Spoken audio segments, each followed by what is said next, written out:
Noong mga panahong tila walang makakatalo kay Eric El Terrible Morales sa 122 pounds or junior featherweight division, maraming nagsabi na ang makakatalo lamang kay Eric Morales ay ang 130 pounds or super featherweight champion na si Floyd Mayweather Jr. o kaya naman ang hari ng featherweight division na si Prince Naseem Hamed. Si Morales noong mga panahong ito ay may kartadang 34 wins, no losses, no draws with 28 knockouts. Galing sa knockout na panalo kontra sa ating kababayan na si Reynante Hamili. Subalit nag-iba ang ihip ng hangin nang makasagupa ni Eric Morales ang kapwa Mexicano na si Marco Antonio Barrera.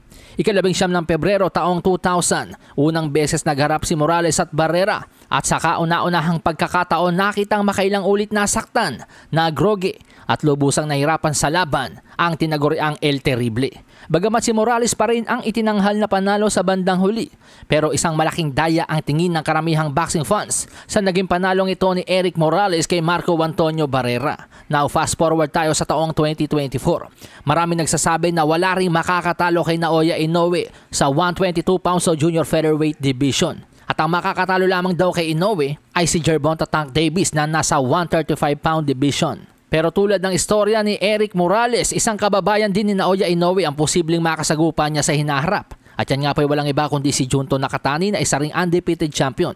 Sinasabing early 2025 maghaharap ang dalawa. Kung si Naoya Inoue ay may 28-0 record, ganun din po si Junto Nakatani, may kartadang 28-0.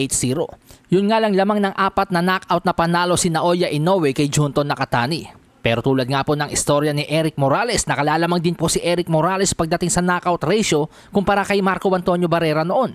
Pero mula po nang talunin si Eric Morales ni Marco Antonio Barrera ng 2 beses, ay nagsunod-sunod na nga po ang talo ni Eric El Terrible Morales. Kaya naman ang malaking katanungan na namumuo sa aking isipan ngayon mga amigos, ay kung si Junto Nakatani na nga ba ang magiging bangungot ni Naoya Inoue.